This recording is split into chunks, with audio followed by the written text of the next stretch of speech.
आदरणीय मतदाताओं, आज हम गणना प्रपत्र, ये देख लीजिए, गणना प्रपत्र प्रारूप पे हम बात करेंगे, जो आपको बीएलओ के द्वारा दिया गया होगा और आपको भरने के लिए कहा गया होगा।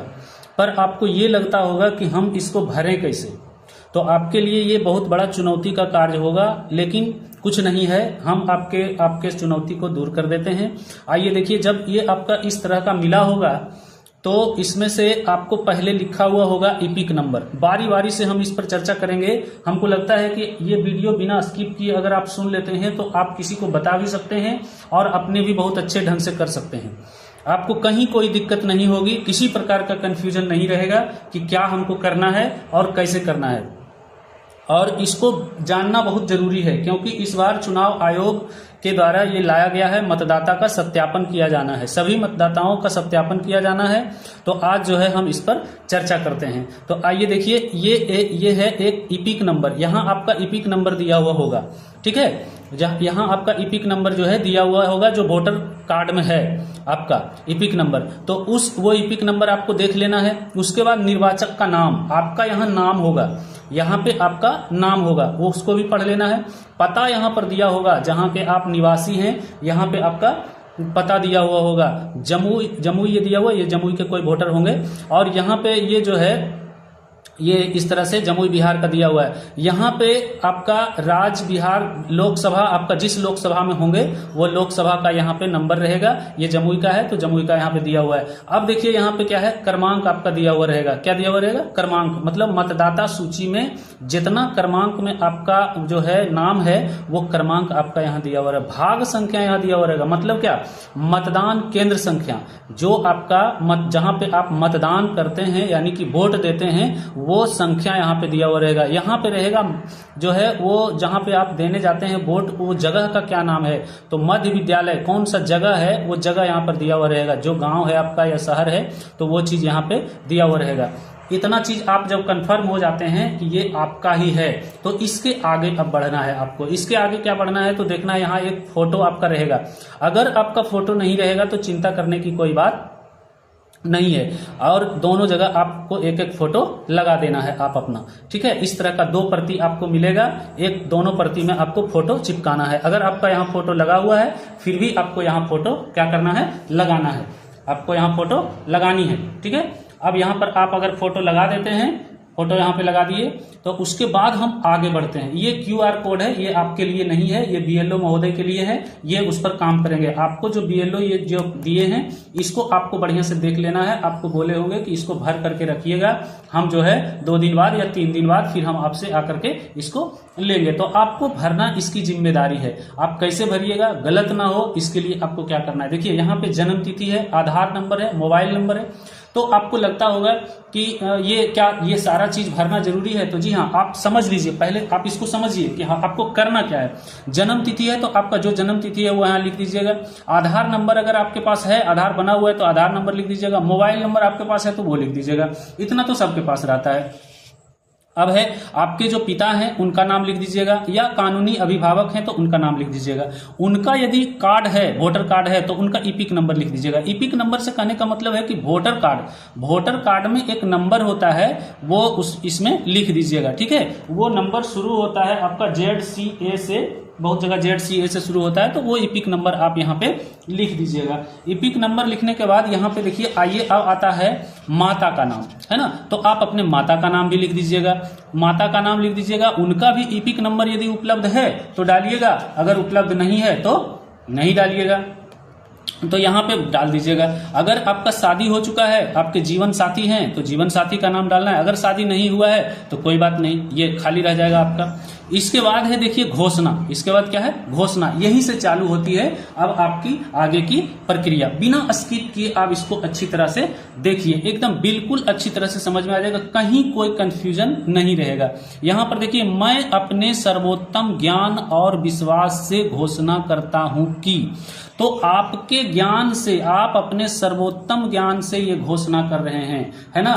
ये आप जो है किसी के जबरदस्ती और किसी के दबाव में आकर के घोषणा नहीं कर रहे हैं। क्या घोषणा कर रहे हैं तो देखिए, इसमें 5 स्टेप है ना। इसमें 5 स्टेप है, इसमें से कहीं एक जगह आपको टिक लगाना है। जो आपके लिए सूटेबल होगा वहीं पे आपको टिक लगाना है। जो आपके लिए सुटेबल नहीं है वहां पे टिक, ऐसा नहीं है कि सब जगह यहां भी टिक लगा दिए, यहां भी टिक लगा दिए। देखिए इसके इस साइड में भी है, इसके इस साइड में यहां भी हर जगह टिक लगा देना है, ऐसा नहीं करना है। हर जगह आपको टिक नहीं लगाना है, कोई एक जगह आपको टिक लगाना है। तो कहां लगाना है टिक आपको, ये जो है हम आपको वीडियो में बता रहे हैं। अब देखिए क्या है, यहां पे है कि मैं 18 वर्ष से अधिक का हूं, उपरोक्त पते का साधारण निवासी हूं, भारत का नागरिक हूं, और देखिए और कहता है किन्हीं एक को चिन्हित करें। एक ही को चिन्हित करना है, ऐसा नहीं कि सबको चिन्हित करना है। चिन्हित कहां करना है, चिन्हित करने वाला स्थान देखिए यहां है, यहां है, 2 जगह इधर है, और पलटिएगा जब पेपर को तो देखिएगा 3 जगह इधर है। इस 5 जगह में कहीं एक ही जगह आपको चिन्हित करना है। ये 5 जगह चिन्हित नहीं करना है, क्योंकि आपको यहां शुरू में ही बता रहा है किसी एक को चिन्हित करें। तो कौन वाला आप चिन्हित कीजिएगा, देखिए यहां पे मेरा जन्म भारत में 1/7/1987 के पूर्व हुआ है। यदि आप इसको फॉलो करते हैं, यदि कोई आदमी ऐसा है जिनका जन्म 1/1/1987 के पहले हुआ है तो आप बेशक यहां पे टिक कर सकते हैं। अगर नहीं हुआ है तो आप यहां पे टिक नहीं कीजिएगा। बढ़िया से गौर से देख लीजिए वीडियो को, ऐसा नहीं कि सब जगह टिक है, सब जगह नहीं। मेरा जन्म भारत में 1/7/1987 के पूर्व हुआ है, तब आप इसको टिक कीजिए। नहीं हुआ है तो आपके लिए आगे ऑप्शन खुलेगा, आगे आप देखिए। नहीं हुआ है तो इसमें नहीं करना है, अगर हुआ है तो इसमें करना है। तो अब आप जब हुआ है आपका जन्म जब इसमें हुआ है तो आपको क्या करना है, तो आपको ये करना है अपने जन्म तिथि, है ना, अपने जन्म तिथि और जन्म स्थान को प्रमाणित करने के लिए नीचे दी गई सूची में से कोई भी दस्तावेज उपलब्ध कराएं। अब कहिएगा सूची इधर किधर है, तो सूची देखिए पन्ना को हम पलट देते हैं, सूची इधर है। अब देखिए इस सूची को देखिए, इस सूची में दिया हुआ है, इस सूची में आपका 1 number, 2 number, 3 number, 4 number, 5 number, 6 number, 7 number, 8 number, 9 number, 10 number, 11 number, ये सूची आप पढ़िए। इस पर हम विशेष आगे चर्चा करेंगे, है ना। इस सूची पर को आप पढ़िए। अभी फिलहाल क्योंकि सबों को चर्चा ऊपर कर लेते हैं, उसके बाद हम इस सूची पर चर्चा करेंगे। तो या तो आप देख सकते हैं, इसमें आप पढ़िए, इसमें आपको जो सुटेबल लगे, जो आप दे पाते हैं, जो आपके लिए आसान हो, वो आप उपलब्ध BLO साहब को करवा सकते हैं। आप देखिए यहां आगे आइए, आगे है मेरा जन्म भारत में 1/7/1987 और 2/12/2004 के बीच में हुआ है। यदि आपका जन्म इसके बीच में हुआ है तब आप टिक यहां कीजिए, है ना। अगर आपका जन्म यहाँ इसके बीच में हुआ है, ऊपर वाला आप फॉलो नहीं किए तो ऊपर वाला में टिक नहीं करना है। अगर ये आपका फॉलो कर रहा है कि इसके बीच में आपका जन्म हुआ है तो आप यहां पे टिक कर दीजिए। जब आप यहां पे टिक कीजिएगा तो उसके बाद ये नीचे का ऑप्शन आपके लिए खुलता है। क्या खुलता है, अपने जन्म तिथि और या जन्म स्थान प्रमाणित करने के लिए क्या करना है, आपको प्रमाणित करने के लिए नीचे दी गई सूची में से कोई भी दस्तावेज उपलब्ध कराएं। फिर वही बात है, पीछे वो जो सूची अभी हम आपको दिखाए उस सूची पर हम आगे जाकर के और विस्तृत चर्चा करेंगे। तो वही सूची में से जो है सो कोई भी दस्तावेज उपलब्ध कराएं। किसके लिए, अपने लिए, है ना। अपने लिए जो है आपको इस सूची में से, ये सूची को हम और पढ़ेंगे, क्योंकि इस सूची को अभी पढ़ेंगे तो और लंबा ज्यादा हो जाएगा, इसलिए एक ही बार हम इस पर चर्चा कर लेंगे। तो इस सूची को जो है, इस सूची में से जो आपको लगता है कि हम इसको दे सकते हैं, तो वो सूची का एक चीज आपको जन्म प्रमाण पत्र के लिए, जन्म के लिए आपको देना होगा, है ना। इसको किसके लिए देना होगा, जन्म के लिए देना होगा। तो अब इसके बाद एक ही बार में नहीं हो गया, अब है आगे, जब आपका जो है 1987 और 2004, 1/7/1987 और 2/12/2004 के बीच में जन्म हुआ है, तो आपको सिर्फ यही नहीं देना है, ये भी देना है पिता या माता की जन्म तिथि, पिता या माता की जन्म तिथि या स्थान प्रमाणित करने के लिए नीचे दी गई सूची में से कोई भी एक दस्तावेज। अब आपका जन्म प्रमाणित हो गया, तो माता या पिता का जन्म प्रमाणित करने के लिए भी कह रहा है कि इसमें से भी कोई एक, ये सूची से कोई एक जो है दस्तावेज आप उपलब्ध करवाइए। ठीक है, यहाँ ये तीसरा स्टेप है। मेरा जन्म भारत में 2/12/2004 के बाद हुआ है। जो आदमी ऐसा है, जो महिला या पुरुष ऐसा है, जो मतदाता इस प्रकार का है कि उनका जन्म जो है कब हुआ है, तो 2/12/2004 के बाद हुआ है। तो जब 2004 के बाद हुआ है तो उनको ये 4 स्टेप फॉलो करना है। कौन कौन फॉलो करना है देख लीजिए। अपने जन्म तिथि या जन्म स्थान को प्रमाणित करने के लिए नीचे दी गई सूची में से कोई भी दस्तावेज उपलब्ध करवाएं। यही जो सूची ये नीचे जो दिया हुआ है इसमें से कोई एक दस्तावेज आपको उपलब्ध कराना है। इस पर चर्चा और आगे। ये फिर है पिता के जन्म तिथि, है ना, पिता का जन्म तिथि और जन्म स्थान को प्रमाणित करने के लिए नीचे दी गई सूची में से कोई भी दस्तावेज उपलब्ध कराएं। ये भी आपको करना है। ये भी आप इस सूची में से जो आपको इजी लगता है वो कर सकते हैं।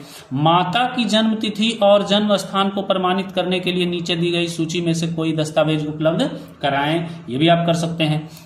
यदि माता या पिता में से कोई भी भारतीय नहीं है तो अपने जन्म के समय के उनके वैध पासपोर्ट और वीजा की एक प्रति कराएं उपलब्ध।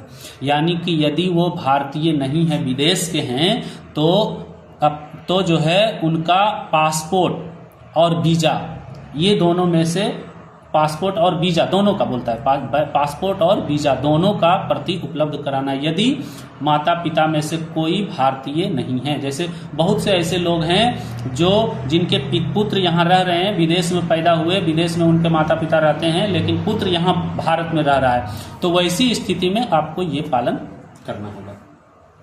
तो अगला आइए, ये 3 स्टेप हो गया। 3 स्टेप के बाद चौथा कहता है मेरा जन्म भारत से बाहर हुआ है। यदि कोई ऐसे लोग हैं जिनका जन्म भारत के बाहर हुआ है, विदेश में भारतीय मिशन द्वारा जारी प्रमाण पत्र संलग्न करेंगे। अगर इस पर आप टिक लगाते हैं तो अगर भारत के बाहर जन्म हुआ है और यहाँ रह रहे हैं, यहाँ आपका वोटर लिस्ट में नाम जुड़ा हुआ है, तो विदेश में भारतीय मिशन द्वारा जारी प्रमाण पत्र उसमें संलग्न आपको करना होगा। तो चलिए ये हो गया। अब है अगला 5 नंबर, मैंने पंजीकरण, नागरिकीकरण तथा भारतीय नागरिकता प्राप्त की है। कोई आदमी ऐसा है जो भारतीय नागरिकता प्राप्त कर लिए हैं, तो उनको जो है नागरिकता पंजीयन प्रमाण पत्र संलग्न करना होगा। उनको क्या करना होगा? नागरिकता प्रमाण पत्र संलग्न करें। नागरिकता पंजीयन प्रमाण पत्र, इसको आप उनको संलग्न करना होगा। मुझे ज्ञान है कि इस आवेदन के संबंध में ऐसा उपरोक्त कथन या घोषणा करना जो मिथ्या है और जिनके मिथ्या होने का मुझे ज्ञान है, ज्ञान या विश्वास है, या जिसके सत्य होने में विश्वास नहीं करता हूँ, लोक प्रतिनिधि अधिनियम 1950 का 43 की धारा 31 के अधीन, है ना, के अधीन कारावास से जिनकी अवधि 1 वर्ष तक की हो सकेगी या जुर्माने से या दोनों से दंडनीय अपराध होगा। दोनों से दंडनीय अपराध होगा। यानी कहने का मतलब ये है कि ये जो टिक, ये खाली ये उनके लिए नहीं है, ये सबके लिए है। अगर आप गलत करते हैं, आप अपने सूचना के गलत सूचना देते हैं, तो फिर ये दंड का प्रावधान उनके लिए है ना। तो अब जो है ये आप देख लिए।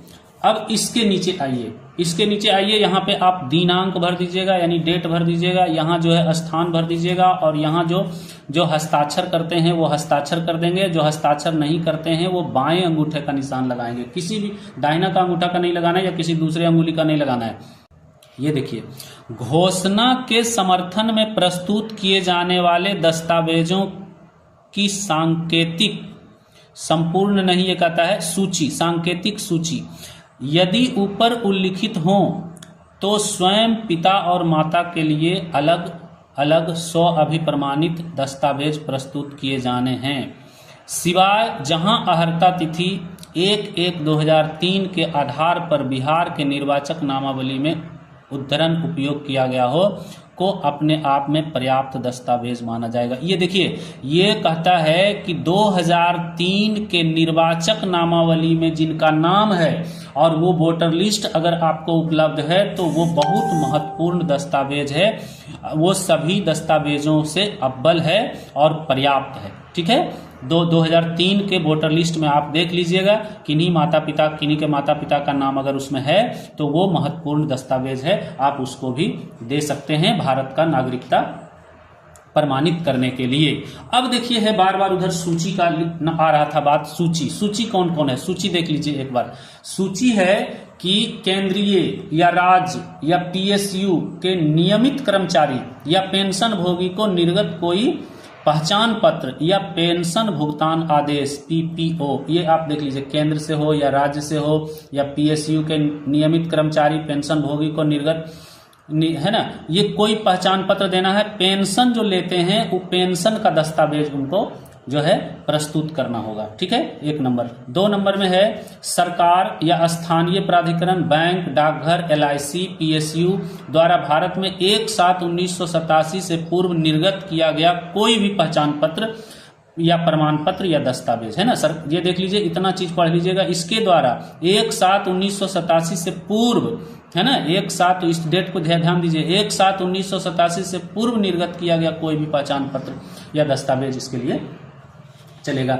अब देखिए तीसरा में कहता है सक्षम प्राधिकार द्वारा निर्गत जन्म प्रमाण पत्र। जन्म प्रमाण पत्र आप लोग बनवाते हैं, पहले भी बनता था जन्म प्रमाण पत्र। तो सक्षम प्राधिकार के द्वारा निर्गत जन्म प्रमाण पत्र यदि आपके पास उपलब्ध है तो वो भी आप जो है दस्तावेज के रूप में दे सकते हैं। पासपोर्ट दे सकते हैं, जो विदेश जाते हैं या विदेश नहीं भी जाते हैं, घूमने के ख्याल से भी, तो उनके पास अगर पासपोर्ट है तो वो पासपोर्ट को भी दस्तावेज के रूप में दे सकते हैं, है ना। मान्यता प्राप्त बोर्ड या विश्वविद्यालय द्वारा निर्गत मैट्रिकुलेशन शैक्षणिक प्रमाण पत्र, ये इनमें से कोई जो है आप जो है ये दस्तावेज के रूप में दे सकते हैं।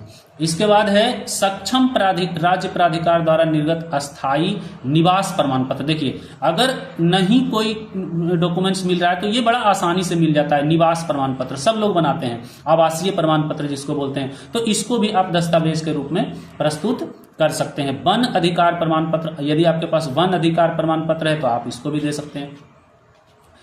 अधिकार द्वारा निर्गत ओबीसी, एससी, एसटी या कोई जाति प्रमाण पत्र। देखिए ये बहुत सरल चीज दिया है इसमें, निवास प्रमाण पत्र और जाति प्रमाण पत्र, ये तो सबके पास होता है। आज के डेट में सबके पास होता है जाति प्रमाण पत्र और निवास प्रमाण पत्र, सभी लोग बनवाते हैं। सभी के जो है सो बच्चे पढ़ते हैं या फिर और कोई काम वो में जो है राशन कार्ड वगैरह में लगता है तो वो सब बनवाते हैं, तो ये तो आपके पास होगा, इसको दे। राष्ट्रीय नागरिक रजिस्टर जहां यह उपलब्ध हो, अगर उपलब्ध, ये तो हर के पास उपलब्ध नहीं होगा, तो ये जहां उपलब्ध होगा इसको भी दस्तावेज के रूप में दे सकते हैं। इसके बाद है राज्य स्थानीय प्राधिकारों द्वारा तैयार किया गया पारिवारिक रजिस्टर, इसको भी आप दे सकते हैं। फिर है सरकार की कोई भी भूमि मकान आवंटन प्रमाण पत्र, ये रसीद और केवाला की बात कर रहा है सरकार द्वारा, तो इसको भी आप जो है लगा सकते हैं।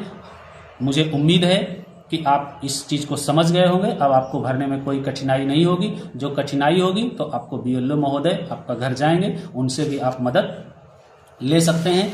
ये चैनल शैक्षणिक चैनल है, इस चैनल पर हम जो है 1 से लेकर के 8 क्लास तक का सरकारी विद्यालय में पढ़ने वाले बच्चों के किताबों को पढ़ाकर अपलोड करते हैं। अगर आपके घर में कोई सरकारी विद्यालय में पढ़ने वाले बच्चे हैं तो आप चैनल को सब्सक्राइब कर सकते हैं, और उनके अभिभावक के लिए ज्ञान से संबंधित कुछ चीजें, जैसे ये हो गया, ये हर एक के घर में अभिभावक के लिए जरूरी है, तो हमने इसका वीडियो बना दिया। अगर वीडियो अच्छा लगा चैनल को सब्सक्राइब करें, लाइक करें। धन्यवाद।